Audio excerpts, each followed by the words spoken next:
Est-ce qu'un smartphone peut capturer une aurore boréale? Pour répondre à cette question, je suis parti en Norvège avec le Honor Magic 8 Pro. Et disons que tout ne s'est pas vraiment passé comme prévu.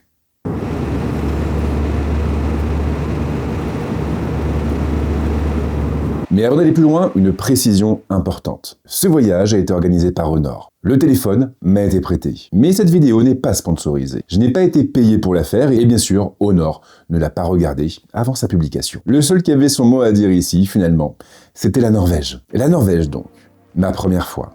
Ce que je ne savais pas encore, c'est que ce voyage allait devenir le test ultime du Magic 8 Pro. Le froid, la neige, la nuit, les kilomètres, pas de studio, pas de lumière, pas de labo. Juste un smartphone face à l'Arctique. Et ici, c'est donc la Norvège qui note. Pas moi. La Norvège, c'est immense. Et pour maximiser nos chances de voir une aurore, il fallait s'éloigner au maximum de la civilisation. Direction Tromsø, tout au nord du pays, à moins de 1500 km du Groenland. L'endroit le plus au nord où je ne suis jamais allé, et probablement aussi l'un des plus froids. 4 heures d'avion plus tard, on atterrit. La température n'a rien à voir avec Paris, et les paysages non plus. On pose les valises et on part directement explorer la ville et les fjords environnants. C'est là que j'ai commencé à tester vraiment le Magic 8 Pro. Pas pour les aurores, pas encore. Mais pour voir comment il se débrouille dans un pays où, en décembre, le soleil ne se lève jamais vraiment. Et ça, pour un smartphone, c'est violent. À Tromsø, tu n'as pas de lumière directe, juste des nuances de crépuscule qui changent très vite. Un enfer pour les petits capteurs. J'ai tout testé bien sûr, mais je me suis concentré sur le grand angle et le téléobjectif. Les deux embarquent des capteurs énormes pour un smartphone, un sur 1,3 pouces pour l'un, un sur 1,4 pouces pour l'autre, avec des ouvertures à 1.6 et 2.6. Et un plus grand capteur avec une plus grande ouverture sur l'optique, ça veut dire aussi plus de lumière. Or la lumière, c'est la base, en photo et en vidéo. Et là, clairement, ça se sent. Parce que dans ce genre de conditions, la technique est souvent ton pire ennemi. Tu passes ton temps à lutter contre elle, à penser réglage, à penser bruit, shutter, ISO. Sauf que là, je n'ai pas eu à réfléchir, le Magic 8 Pro a fait son boulot. Et pas une seule fois, je n'ai eu à refaire une photo, ce qui veut dire aussi une chose, le traitement logiciel des ingénieurs de Honor est arrivé à maturité. Et plutôt que de chercher à vous convaincre, je préfère vous montrer directement les images qui sont sorties du téléphone.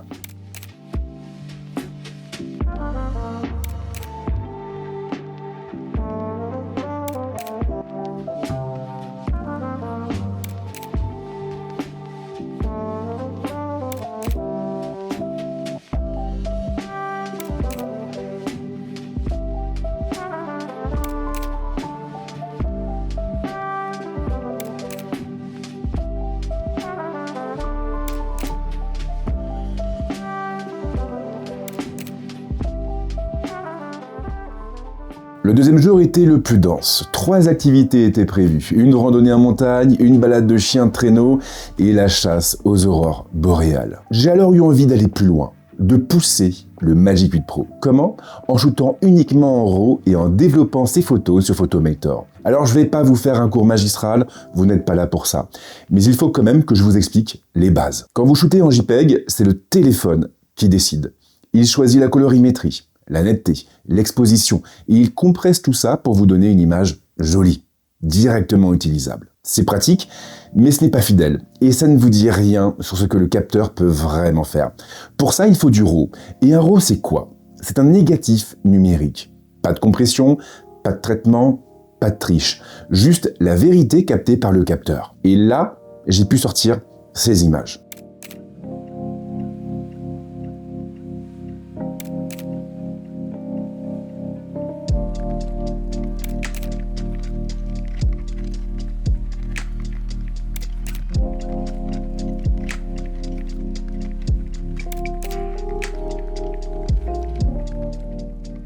Qu'est-ce que je peux dire de tout ça? Le Honor Magic 8 Pro est objectivement très bon. Les images sont nettes, piquées, il y a de la vie. Les couleurs sont naturelles. Et ici, la marque a même développé un moteur dédié piloté par une IA.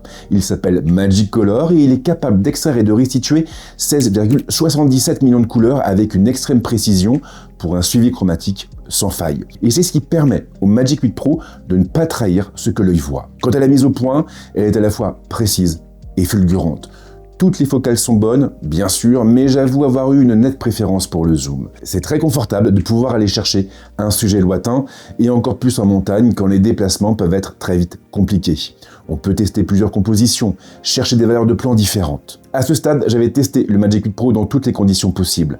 Dans le froid, dans la pénombre, dans la neige, et il ne restait qu'une seule épreuve, celle qui m'avait fait venir jusqu'ici, l'aurore boréale. Tromsø, ce n'est pas le grand froid, mais il y fait tout de même frais. Comptez moins 5 degrés la journée et entre moins 10 et moins 15 la nuit. Et forcément, pour aller chasser des aurores, il faut attendre le soir et laisser la ville derrière soi. On est donc parti au milieu de nulle part, en espérant, et toujours en gardant les yeux vers le ciel. Et puis,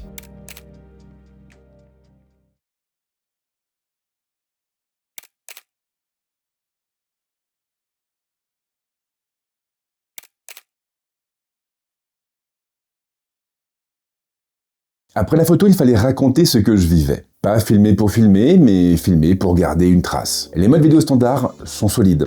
Le piqué est bon, la dynamique tient bien. Les couleurs restent naturelles, la stabilisation est efficace, même en marchant, même dans le froid. On peut filmer en log, la montée en sensibilité est correctement gérée.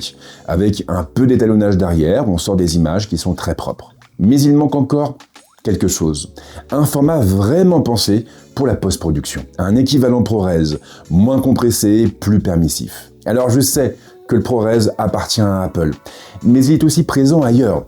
Sur les caméras Arri, sur les Red, sur les moniteurs Atomos et même sur la caméra qui me filme actuellement, la Nikon ZR. Sur Android, on avance, mais j'aimerais voir Honor pousser ce curseur un peu plus loin. Avant de parler écran en puissance, il faut parler de ce que tu as entre les mains. Parce que ce Magic 8 Pro, il ne ressemble plus du tout au Honor des débuts. À l'origine, Honor, c'était une marque jeune. Des téléphones abordables, souvent en plastique. Des téléphones pensés pour le prix et pas pour le prestige. Et puis les années ont passé, et la montée en gamme est réelle. Le Magic 8 Pro est massif, mais bien proportionné. Les finitions sont propres. L'assemblage est sérieux. Il fait clairement partie du segment premium. J'aime beaucoup le dos, cette texture qui joue avec la lumière, qui capte les reflets sans être tape à l'œil. C'est discret, mais travaillé. Il y a aussi ce bouton photo, très inspiré de ce que l'on trouve chez Apple. Et pour une fois, ce n'est pas un gadget. Il est bien placé, il se concentre uniquement sur le déclenchement. Résultat, beaucoup moins de faux positifs. Tu appuies, la photo part. Point. Le seul vrai point qui divise, c'est le module photo. Il est proprement énorme, et un petit peu trop gros même. Mais Honor n'a pas vraiment le choix. Plus un capteur est grand, plus il faut de recul entre le capteur et l'optique. C'est une contrainte physique et pas un choix esthétique. Et ici, la marque a clairement privilégié la performance à la discrétion. Et c'est aussi pour ça qu'aujourd'hui, la plupart des smartphones premium sont équipés d'objectifs aussi massifs. L'écran ne donne pas droit à l'erreur. Quand il est mauvais, toute l'expérience est gâchée. Ici, c'est l'inverse. 6,71 pouces, OLED LTPO, de 1 à 120 Hz. Sur le papier, c'est impressionnant. 6000 nits en pic HDR, 1800 nits en SDR. Mais les chiffres ne racontent pas l'essentiel. Ce qui compte, c'est le confort. Dans un avion, dans un fjord, dans une chambre plongée dans la nuit polaire. Jamais agressif, jamais fatigant, il s'adapte à la lumière ambiante, à la fatigue, à l'usage. Mode standard pour le quotidien. Mode vif pour les films et les séries. Mode naturel pour la retouche photo. Un écran qui sait s'effacer quand il le faut.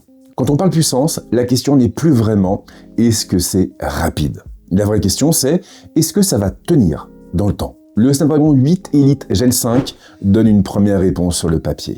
Sur Geekbench, 1298 points en single score, 5120 en multiscore, 24030 pour le GPU. C'est élevé, mais ce n'est pas très parlant. Alors j'ai utilisé le téléphone.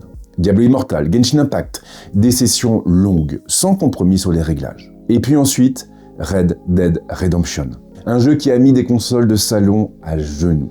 Ici, il tourne autour des 40 FPS en mode performance, sur un smartphone qui tient dans la poche, que vous pouvez emmener partout avec vous. La chauffe est inexistante en Norvège, évidemment. Mais en France, sur de longues sessions, le téléphone devient un peu tiède. Jamais brûlant, jamais inquiétant, juste tiède, et ça, c'est plutôt rassurant. Cette puce n'est pas là pour impressionner aujourd'hui. Elle est calibrée pour durer. C'est une puce qui va vous permettre de conserver votre téléphone de longues années.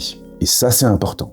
Surtout au prix où sont proposés les smartphones premium de nos jours. Après la puissance, l'autonomie. Pas comme une fiche technique, mais comme une conséquence logique de l'usage. Le Honor Magic 8 Pro embarque une batterie en silicium carbone de 6270 mAh. Sur le terrain, ça se traduit comment? Une recharge tous les jours et demi, et parfois même tous les 2 jours. Et surtout, une constance impressionnante, même par -10 ou -15. Ce qui n'est pas toujours le cas. À titre de comparaison, mes Ray-Ban Meta, là-bas, en Norvège, tenaient environ 5 minutes en enregistrement. 5 minutes. Un enfer. Il y a cependant une frustration avec le Honor Magic 8 Pro. En Europe, la capacité est bridée. En Asie, elle monte à 7000 mAh. Alors pourquoi? Eh bien, tout simplement parce que la réglementation européenne impose 2 cellules au-delà d'un certain seuil. Honor a fait un autre choix, celui d'une unique cellule. Ce n'est pas de leur faute, mais c'est frustrant. Rien à dire sur la puissance de charge. Elle est fulgurante. 100 watts en filaire, 80 watts en sans fil.